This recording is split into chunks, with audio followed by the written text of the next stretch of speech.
Vamos a orar. Aprovechando que están en pie, vamos a orar. Gracias, mi hermano Pedrito. Vamos a orar unos minutos y vamos a comenzar. Padre, muchas gracias por la oportunidad, Señor, de estar nuevamente en tu casa, de estar, Señor, ante tu pueblo, Padre, ante tu presencia. Aunque no te veamos, Señor, tú estás aquí. A ti te cantamos, Señor, a ti venimos a traer nuestras ofrendas, nuestros diezmos, pero nuestras propias vidas también. Te suplico, Señor, que tomes tu santa palabra, la tomes, Señor, como una espada que pueda penetrar, Señor, hasta lo más íntimo de nuestro ser. Y a nosotros, Señor, inclínanos nuestro corazón para anhelarte, para justamente lo que cantamos, Señor: ¿a quién tengo yo en el cielo sino a ti? Y permite, como el salmista, de ti decir: fuera de ti nada deseo en la tierra. Esto que no se vuelva, Señor, una cita solamente, haz que sea una realidad en la vida de cada uno de nosotros. Pido tu gracia en este momento en el nombre de Jesús. Amén. Tomen asiento.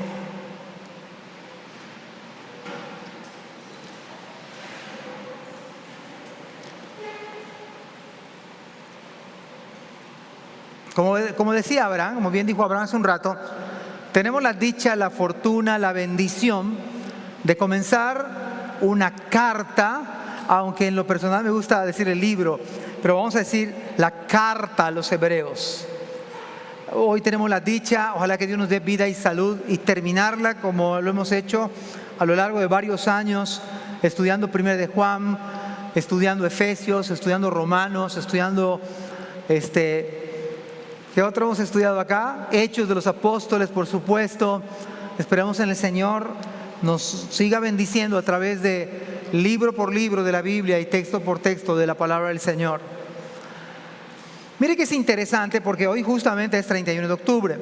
Nosotros no celebramos Halloween, no celebramos a la muerte, celebramos la vida, porque es el día que Cristo resucitó entre los muertos. Pero además le damos tantas gracias al Señor porque hoy se celebra la Reforma. Estamos bendecidos con el movimiento de la Reforma y nosotros lo celebramos, nos sumamos a ese gozo, somos parte de, históricamente hablando. Así que estamos gozosos, la verdad, felices por estas bendiciones del Señor. Mire que me gustaría entrar al libro de Hebreos tal como aparece la carta a los Hebreos. Ya dije libro, digo carta. Así, de tal forma, pero no puedo, porque tengo que cuando menos decir algunos aspectos que pudieran ayudarnos del libro de Hebreos. Por ejemplo, ¿sabe usted que al libro de Hebreos se le atribuye autoría a Pablo? En otras palabras, que el apóstol Pablo fue el autor de la carta a los Hebreos, porque es en anonimato. Hasta el día de hoy, aún los más eruditos contemporáneos no le atribuyen a nadie, pero en los primeros siglos se le atribuyó al apóstol Pablo. Pero déjeme darle otro dato interesante. No solamente a Pablo se le atribuyó, también se decía que Apolos había escrito la carta a los Hebreos. Pero había otro segmento en otro tiempo que se le atribuyó a Bernabé. Cuando Clemente escribe una carta a la iglesia de Corinto, ahí cita a Hebreos como de autoría de Bernabé. Pero hay algo más, un detalle más. También se le atribuye la autoría a Priscila. Y como condición de mujer, entonces no pone su nombre. Otro detalle es que el libro de los Hebreos, o la carta a los Hebreos, comienza justamente como un ensayo y termina como una carta. Hay exhorto. El propósito del libro de los Hebreos es animar a los hermanos en tiempos de dificultad. Es uno de los propósitos de la carta a los Hebreos. Y se dice que se escribió del año 75 o hasta el año 96. Sea cual fuere la fecha y sea cual fuere el autor sagrado, me parece una de las obras más impresionantes del Nuevo Testamento. Me parece que desde en la entrada Me parece que desde la entrada, ¿sí? Y es muy interesante porque no hay destinatario. En otras palabras, si bien fue escrita a una iglesia, pero no hay a la iglesia de Laodicea, o la iglesia de Éfeso, o la iglesia de cualquier otro lugar, o de Antioquía. No hay un destinatario. Como tampoco hay alguien que diga, como el apóstol Pablo, en todas sus epístolas, Pablo, apóstol de Jesucristo, o como Lucas, oh excelentísimo Teófilo. No vemos eso en la carta a los hebreos. Es más, me parece que el Espíritu Santo de manera intencional no pone eso, porque hay un propósito en esto. Quiero que vayamos al libro o a la carta a los hebreos. Algunos también comentaristas dicen libro y luego dicen carta, así que no estoy tan mal. Pero dice la carta a los hebreos, capítulo 1, versículo 1. Dice la palabra, vea cómo comienza este autor sagrado esta carta. Comienza con la palabra Dios. ¿Sabe usted que hay dos libros paralelos a este que comienzan de esa manera? Los dos libros, aparte de Hebreos, el primer libro es Génesis. Génesis capítulo 1, versículo 1 dice: en el principio creó Dios. Y el cuarto evangelio, el evangelio de Juan, dice: en el principio era el verbo, y el verbo era con Dios, y el verbo era Dios. Y aún la primera carta de Juan, capítulo 1, también comienza de algún modo y de alguna manera lo que era desde el principio, lo que hemos oído, lo que hemos visto con nuestros ojos, lo que hemos contemplado y palparon nuestras manos tocante al verbo de vida. Así comienza eso de manera magistral. Comienzan con Dios. Así que este exordio majestuoso de los primeros 3 versículos de la Biblia se me hace que son uno de los más brillantes en toda la Biblia, en toda la Escritura.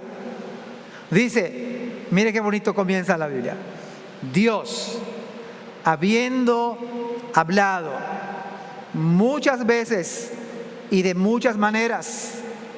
¿Sabe que nuestro Dios no es un Dios filosófico como el de la causa y efecto y queda callado?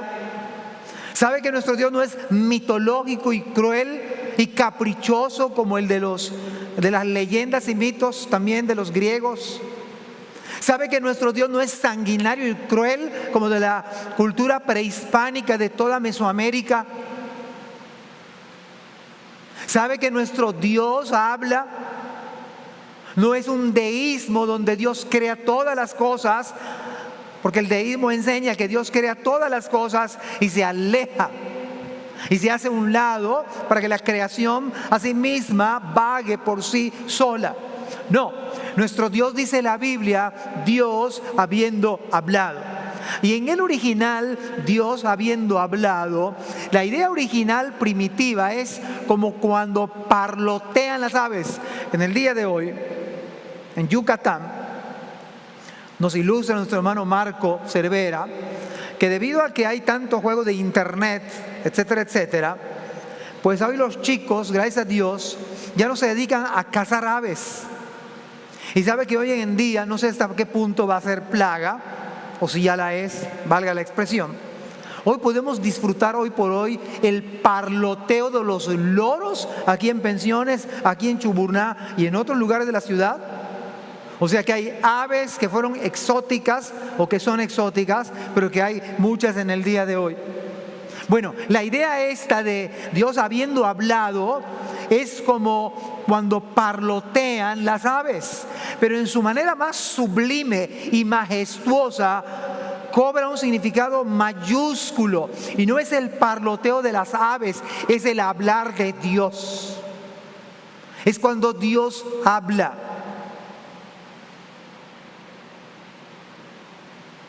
Me parece también que este versículo, Dios habiendo hablado muchas veces Es la contraparte del Salmo 14. Dice el necio en su corazón, no hay Dios.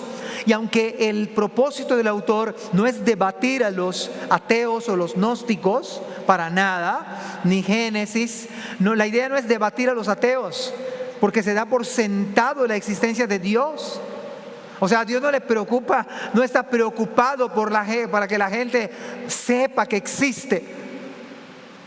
Pero lo que sí dice la palabra es que Dios, habiendo hablado muchas veces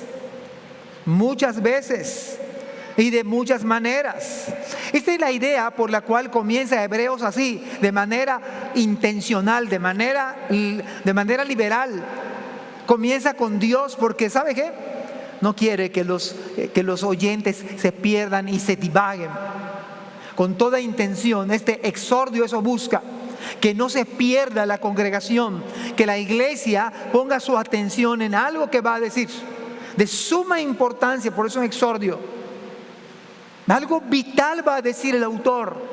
Y no quiere que nadie se pierda y comienza de manera súbita. No quiere que nadie se distraiga y comienza diciendo, Dios habiendo hablado muchas veces y de muchas maneras.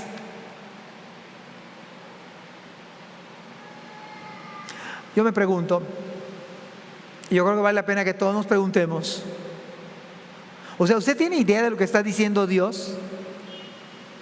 ¿El Dios trino de la palabra le habla a usted y a mí? ¿Le ha hablado, no, a nuestros antepasados? O sea, yo no puedo comprender cómo el Dios 3 veces santo se digna a hablarles a ustedes y a mí.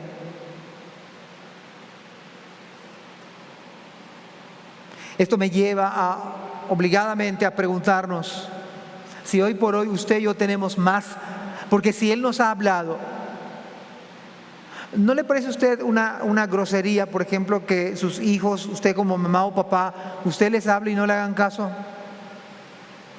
¿No sería una mala educación que un papá le hable a sus hijos y sus hijos como si fuese un hielo? O sea, o cuando usted da instrucciones, yo me imagino que y no las cumplen nuestros hijos, usted queda feliz, ¿verdad? Oye, qué bueno que me escuchaste, pero no hiciste nada. Yo creo que no.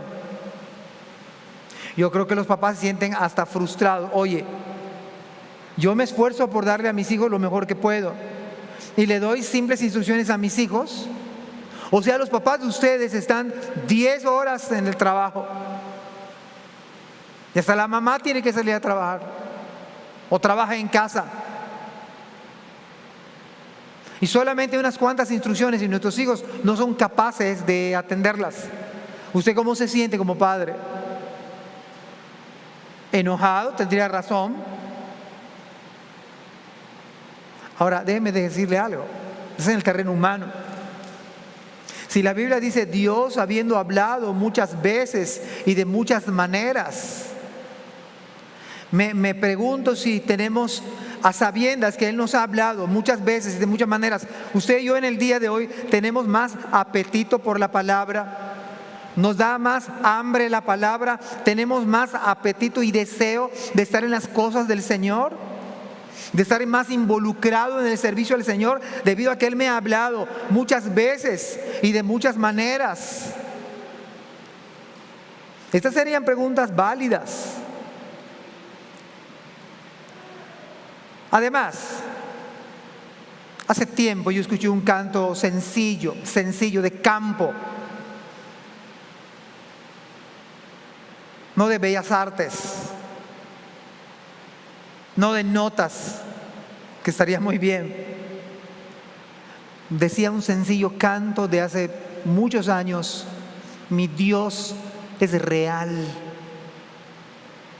real en mi ser. Me ha lavado con su sangre carmesí. Bueno, yo lo escuché en algo muy sencillo,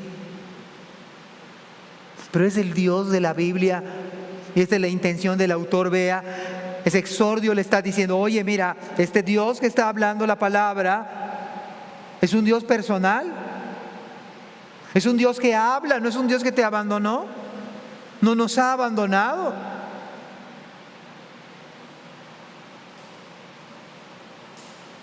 Además, este versículo me habla de la gracia del Señor, me ve la grandeza del Señor, me muestra su gracia al hablarme a mí.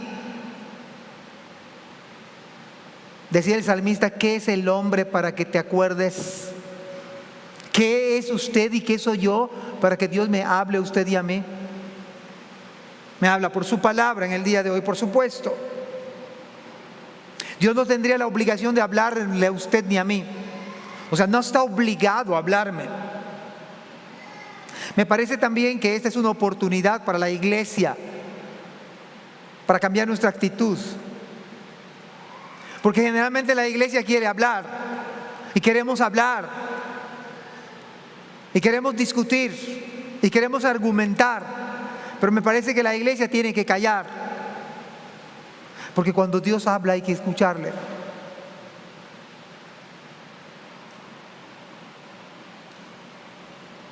¿Usted recuerda cuando Dios le habló a Samuel?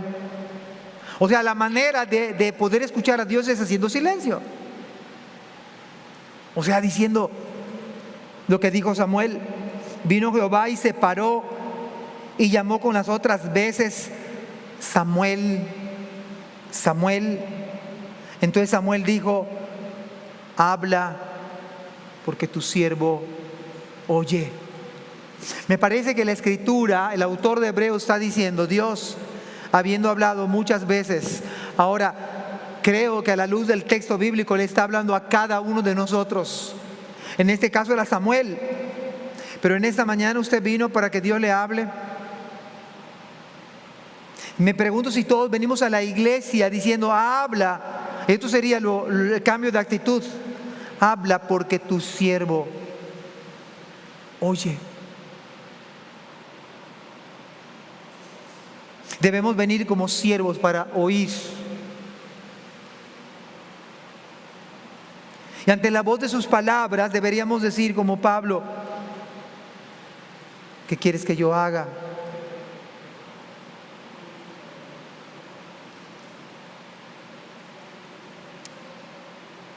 Ahora déjeme decirle algo.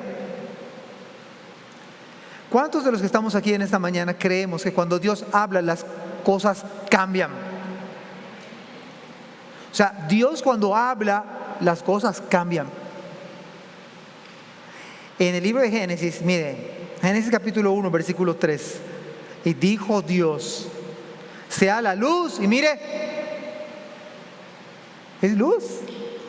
A partir de ese momento, cuando Dios habla, hermanos, las cosas cambian. Por eso yo digo de manera muy práctica, usted cuando viene a la iglesia pasan dos cosas. Usted sale mejor o sale peor. No hay cambio. No puede salir igual, porque Dios ya le habló por su palabra. Y usted y yo debemos salir mejor. O salimos peor. No hay más. Así que nos conviene decir, habla que tu siervo oye, como Samuel. ¿Qué quieres que yo haga? Venir con esa actitud de siervos. Y de veras, para que Dios nos hable. Haciendo de lado mi prejuicio. Haciendo de lado mis luchas personales. Porque son luchas personales que tenemos.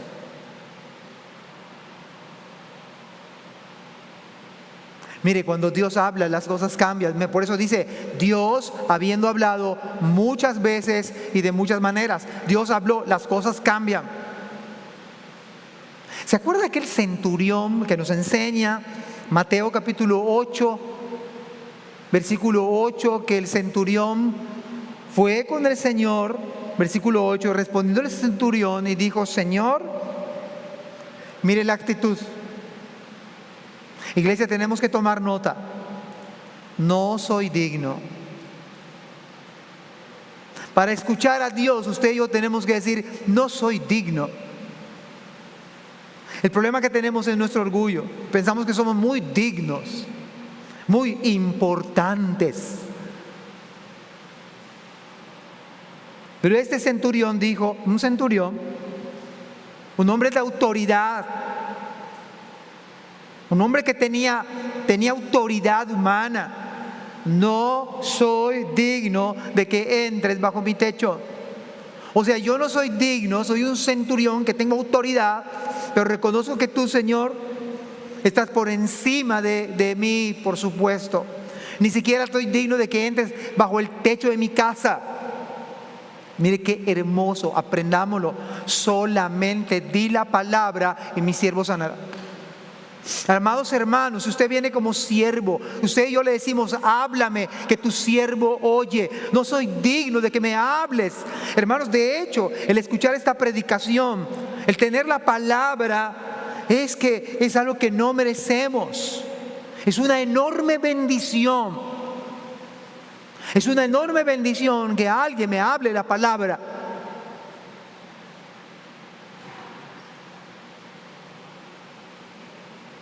Di la palabra y mi criado sanará. Ni era su hijo, mi criado. Solo que tú digas la palabra, porque la palabra tiene poder. Porque con la palabra, si alguien viene, hermanos, Dios lo cambia. Usted sale mejor de este lugar, no sale peor.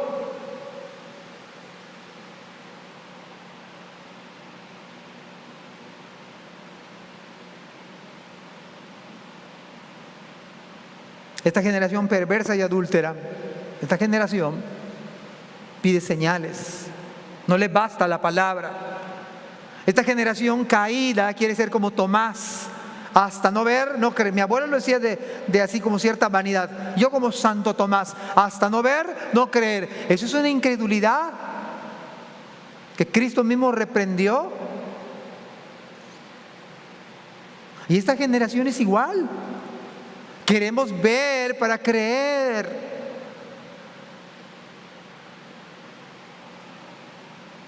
Déjeme darle algo. Déjeme comentar algo más del versículo.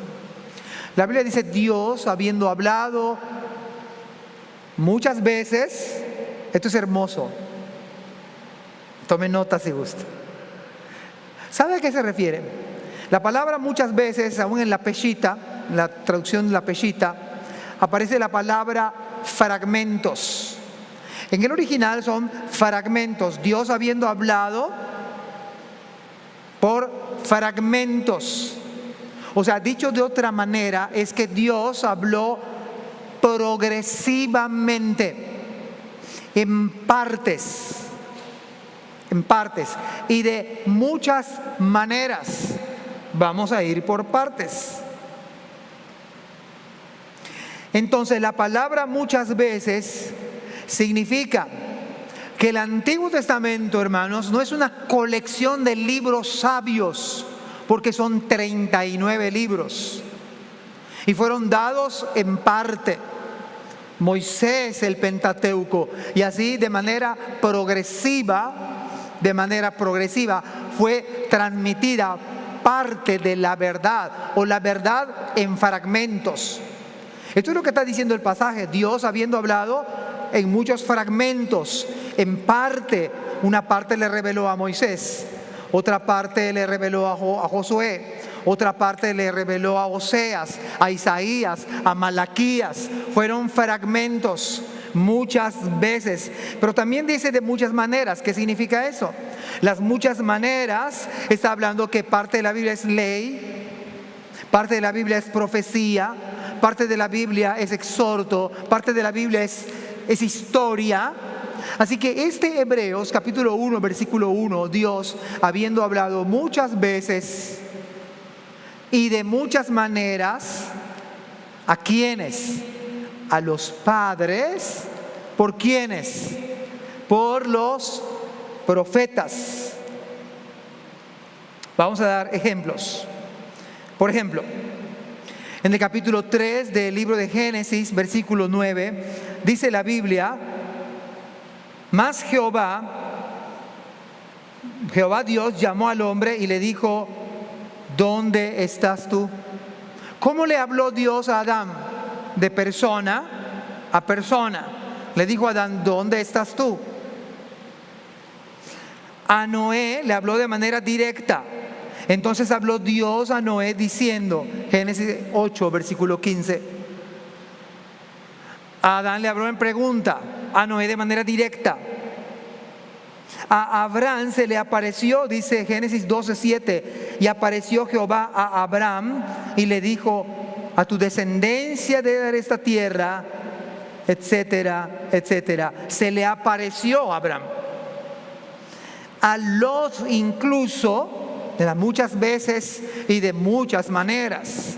Génesis capítulo 19, versículo 1, llegaron pues los dos ángeles a Sodoma. Entonces Dios habló por medio de ángeles también. Le habló a Jacob por medio de un sueño, le habló a Josué por sueños, le habló a Moisés cara a cara y cuando estaba encendida la zarza y no se consumía. Le habló a Samuel cuando éste dormía, lo vimos hace un rato, 1 Samuel 3. Y hermanos, la lista es interminable. Otro detalle que quiero decir y enseñar es que los profetas no hablaron su propio mensaje. Los profetas hablaron el mensaje de Dios. No hablaron lo que ellos querían hablar, ellos hablaron lo que Dios les dijo que hablaran. Ahora, imagínese a estos varios predicadores. No sé, le pudiera venir a la mente el profeta Elías, como cuando él mata a más de 400 profetas de Baal, como él se burla de los 850 profetas que se hacían daño, se cortaban su piel, y Elías se burlaba y dice: oigan, su Dios está muy ocupado, estamos durmiendo, que le griten. Y todo el día se burló, literalmente habló. Imagínense ese tipo de predicación. Ahora imagínense la predicación de Jonás, el profeta que no quería ir para que la gente se convirtiera, pero de todas maneras tuvo que ir. Usted puede imaginarse ese escenario en la calle, un hombre así rojizo, y la pregunta es: ¿por qué estaba rojizo? Hermano, los jugos gástricos del pez lo habían quemado. Y entonces algunos comentaristas dicen que él no solamente llamaba la atención por su olor, sino también por su color. Estaba de mal humor predicando, malhumorado. Dios habiendo hablado muchas veces y de muchas maneras. Los que escuchan el devocional que envío, hemos aprendido en Isaías que Isaías predica con sus dos hijos. O sea, parte del mensaje de Isaías era sus dos hijos e incluso con su esposa. Él está dando un mensaje de Dios y sus hijos de manera vivencial, porque sus hijos se llamaban de acuerdo a la profecía.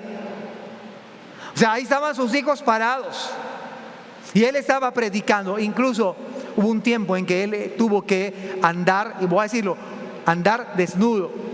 Y no es que era así como, pero fue humillado para que el pueblo entendiera. O sea, Dios habiendo hablado muchas veces y de muchas maneras.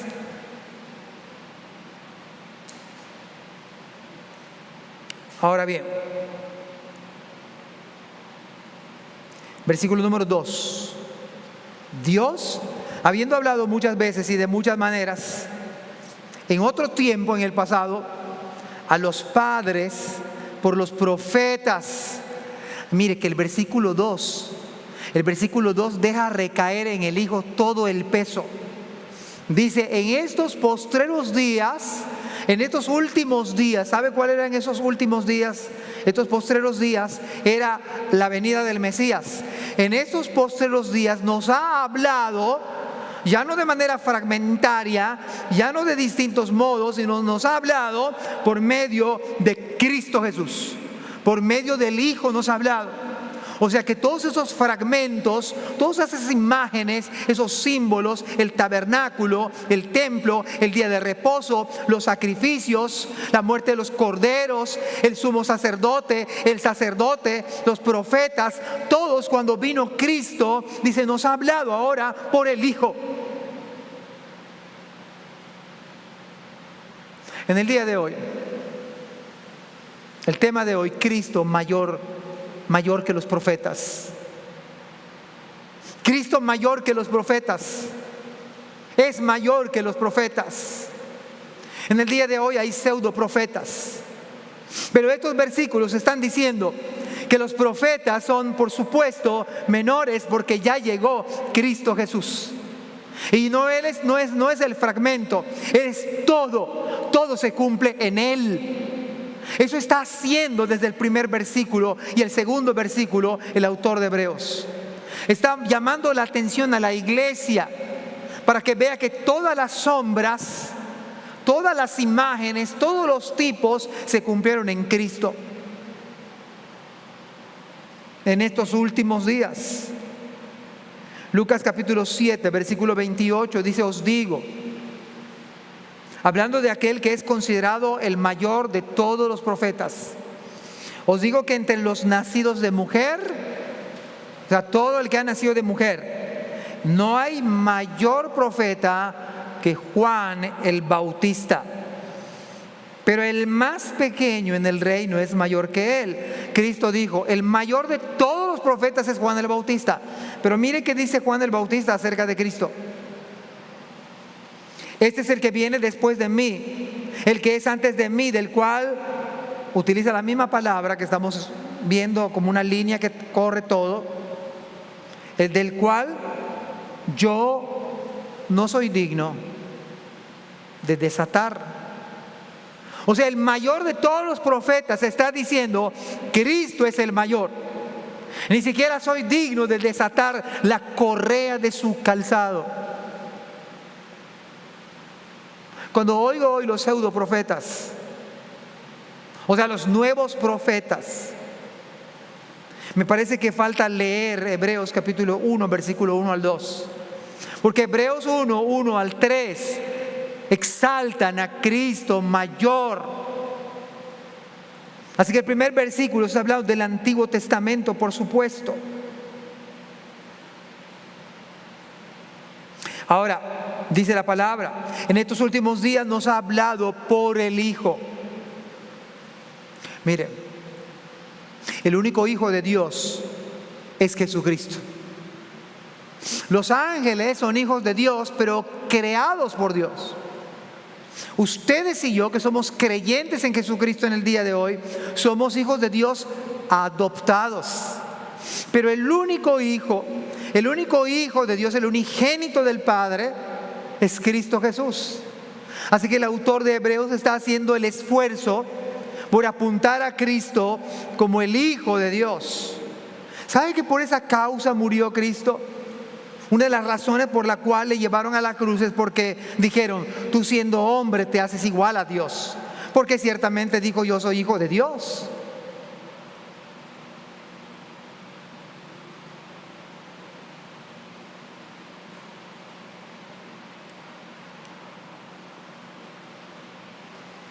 Por si fuera poco esto, empieza el autor de Hebreos narrando 7 verdades acerca de Cristo. 7 verdades. La primera: Él es el Hijo. No hijo creado como los ángeles, no hijo adoptado como los creyentes verdaderos, sino Hijo de Dios.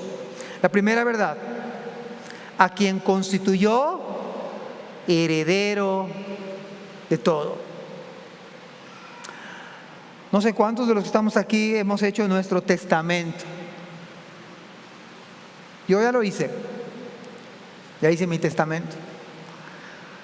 No es gran cosa, pero ya lo hice. De tal manera que cuando yo fallezca va a ser un poco más fácil. Pero a la luz de la Biblia, aunque yo haya hecho mi testamento, humanamente está bien, es correcto. Pero la Biblia dice: a quien constituyó, hizo un absoluto, heredero. ¿De qué dice la Biblia? ¿De qué? Todo.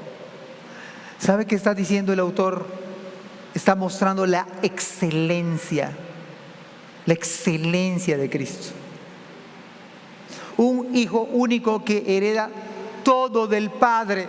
¿Sabe que la idea de dejar un testamento es la idea de el Padre dejándole a Cristo absolutamente todo? Todo es todo. No se sabe, los estudiosos del ramo no saben, los teólogos no saben cuándo heredó todo. No saben si fue en la eternidad, no saben si fue en la gran comisión cuando dijo: toda potestad me es dada en los cielos y en la tierra, por tanto id y haced discípulos. No saben si fue en este pasaje bíblico cuando él nació, si se le heredó todo. Sin embargo, el Salmo 2, versículo 7 dice: yo publicaré el decreto, Jehová me ha dicho, mi hijo eres tú. Está hablando de Cristo. Yo te engendré hoy, pídeme lo que quieras, pídeme y te daré por herencia las naciones, y como posesión tuya los confines de la tierra. Esto es inexplicable e incomprensible. Pues déjeme darle algunos textos de refuerzo al respecto. Sin embargo, de entrada, dice la palabra: pídeme, le dice el Padre a Cristo, y te daré por herencia las naciones. Y Juan capítulo 1, versículo 3 dice: todas las cosas, óigalo bien, todas las cosas por Él fueron hechas, y sin Él nada de lo que ha sido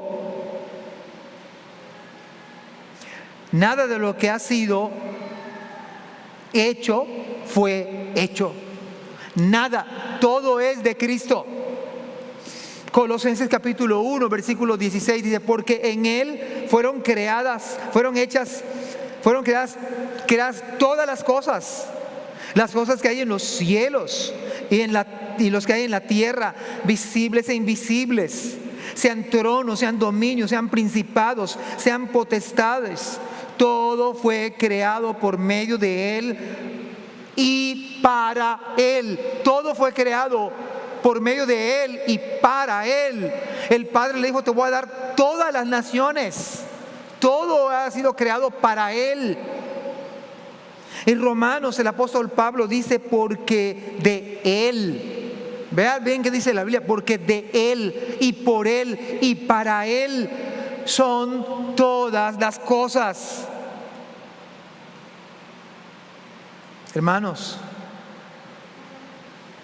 todo lo que existe para el Hijo. Usted que está vivo, yo que estoy vivo, existimos para Él. La pregunta, y eso debe cambiar todo nuestro panorama, debe cambiar nuestra perspectiva de la vida. A veces pensamos: es que tenemos un problema. Además, quiero decirles algo. Estos pasajes son contracultura. La cultura del día de hoy, yo lo he dicho acá, lo vuelvo a repetir, es una cultura antropocéntrica. Culto al hombre. En la casa de ustedes, tengo unos vecinos que pusieron su gimnasio.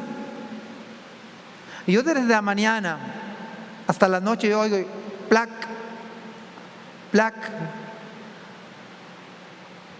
Son cuando chocan las pesas. Pero lo oigo desde el amanecer y hasta el anochecer, porque hay culto al cuerpo. Es una cultura antropocéntrica. Pablo dice que si vivimos, para Él vivimos. Es una cultura antropocéntrica, es una cultura, como dice Tim Keller, poscristiana. No solamente posmoderna, poscristiana. Y estos versículos son contracultura. Nosotros nos preocupamos por nosotros mismos de manera excesiva. Excesiva, hermanos. Demasiado excesiva. Mi esposa, mis hijos.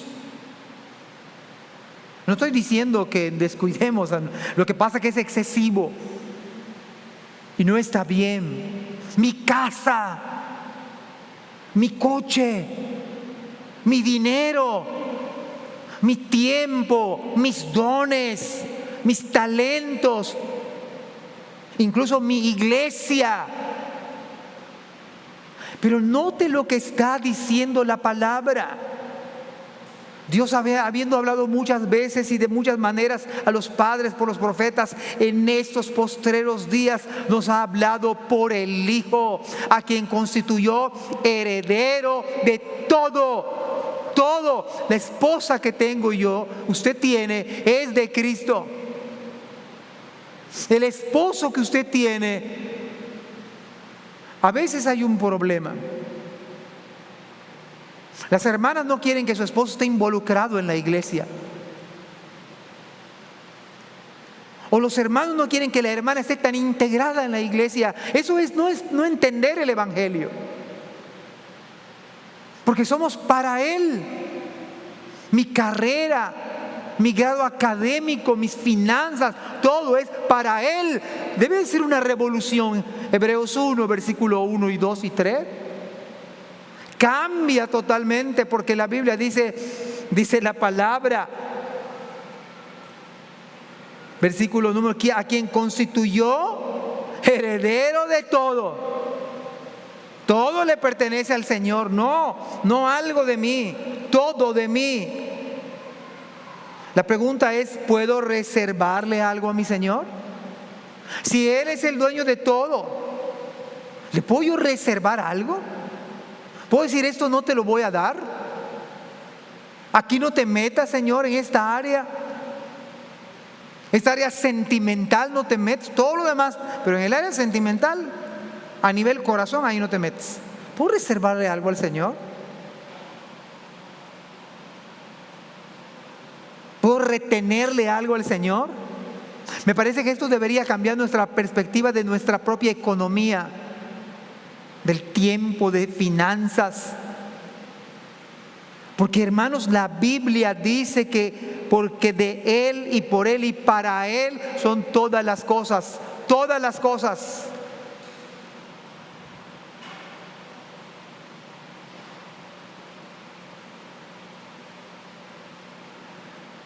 Pudiéramos cantar con inteligencia, porque así dice la Biblia. Hay un himno antiguo que más o menos dice: ya pertenezco a Cristo, soy suyo por la eternidad. O sea, pudiéramos cantar eso esta mañana, pero con inteligencia. Ya pertenezco a Cristo y Él pertenece a mí. Y luego dice: soy suyo por la eternidad y en esta vida aquí. Pudiéramos cantar eso con nuestra alma. Soy de Cristo. Amados hermanos, no, lo que está tratando de hacer el autor es que usted ponga, como dice Pablo, puesto los ojos en Jesús. Usted ve a Cristo esta mañana. Usted le pertenece a Él. Es de Él y es para Él. Esta es la idea del autor de Hebreos. Isaías dice: todos los llamados de mi nombre, para gloria mía los he formado, para gloria mía los he creado, los formé y todos los llamados de mi nombre, para gloria mía los he creado, los formé y los hice. Tu vida es para Dios. ¿No acaso, hermanos, lejos de ser un agravio, una carga pesada, como aquella figura del Atlas antiguo, ¿verdad?, que está cargando el mundo? No, por algo dijo Cristo que mi yugo es fácil y ligera mi carga. Esto es una bendición, ser de Cristo, todo para Él. Qué privilegio es servir al Señor con todo lo que somos, a pesar de nosotros, todo lo que tenemos. Déjeme recordarle algo que quizás se nos olvida. Va a parecer sencillo, ¿verdad? Es sencillo. ¿Sabe cuántas vidas tenemos para servir a Cristo? Una sola vida. No hay más. Amados jóvenes, amados adolescentes, Salomón dijo: acuérdate de tu Creador en los días de tu juventud, antes que vengan los días malos en los cuales digas: no tengo en ellos contentamientos. No vivamos para nosotros mismos, para agradarnos. estamos perdiendo el tiempo. No reservemos nuestros talentos al Señor.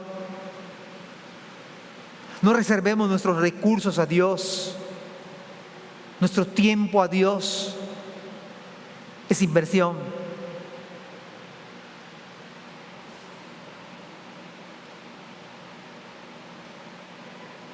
Segunda verdad. Y por quien es Cristo, asimismo hizo el universo. No podemos llegar a entender el alcance de esta declaración bíblica.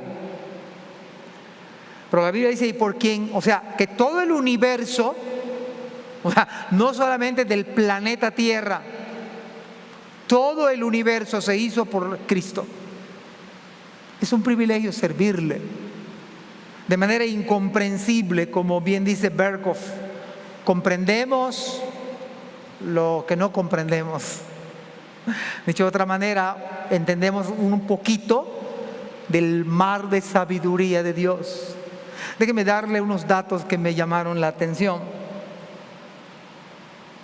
Un poco aburridos quizás, pero son hermosísimos. ¿Sabe que el Sol tiene casi 1.4 millones de kilómetros de diámetro? Ayer estaba haciendo Isaac, tiene como 2 días que está haciendo el levantamiento de toda esta nave.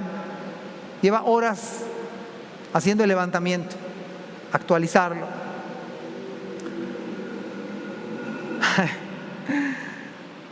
Por supuesto que esta es una medición científica, pero se ha estimado que el Sol tiene casi 1.4 millones de kilómetros de diámetro y está aproximadamente a 150 millones de kilómetros de la Tierra. O sea, de acá a mi querida ciudad de Motul, parece pueblo pero es ciudad, hay 20 y pico de kilómetros de acá al periférico.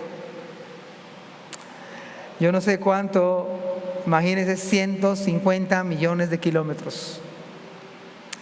Pero hay una estrella, la más cercana, que se llama la Alfa Centauro, la estrella más cercana llamada la Alfa Centauro. ¿Sabe usted, hermanos, que nos da un dato científico 5 veces más grande que el Sol?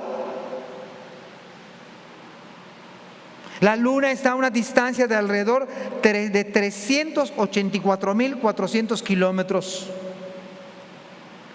En el futuro ya están habiendo viajes turísticos a la Luna y es verdad. Un rayo de luz viaja a 300.000 kilómetros por segundo.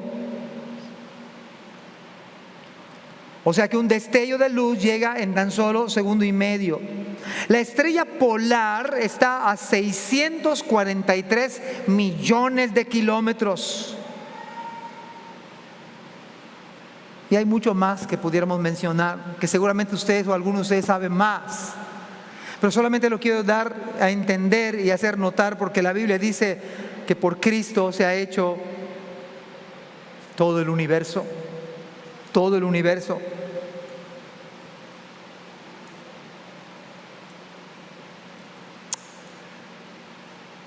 Nosotros, dicho de otra manera, no somos nada. No somos nada delante del Señor. Esto le coloca a usted y a mí como lo que somos, dice el profeta Daniel, nada ante la presencia del Dios Santo. Esto debe despojar nuestro orgullo, hermanos. Usted y yo somos como un granito de arena en el ancho desierto. Cristo es el centro. Cristo es mayor que los profetas. Cristo es digno de suprema alabanza. Si el Señor nos da vida la próxima semana, veremos los 5 otros aspectos por lo cual Cristo es mayor que los profetas. Y amados hermanos, yo no sé cómo va a salir usted esta mañana. Mi oración al Señor, por supuesto, es que salgamos mejor, más bendecidos, conociendo más a Cristo, poniendo nuestros ojos, como decía un canto, fija tus ojos en Cristo, Fija tus ojos en Cristo. Ese es el énfasis de Hebreos. Mira a Cristo. Mira a Cristo. Y ojalá que esta mañana digamos como Samuel: habla que tu siervo. O como el centurión: no soy digno de que ni siquiera vayas a mi casa. Di la palabra. Hermanos, el énfasis de Hebreos es ser cristocéntricos. Que en todo tenga Cristo la preeminencia. No solamente teórico. En mi vida, mi familia, mi esposa, mis hijos, todas las áreas. Él es digno. Él es mayor que los profetas. Que Dios nos bendiga. Amén.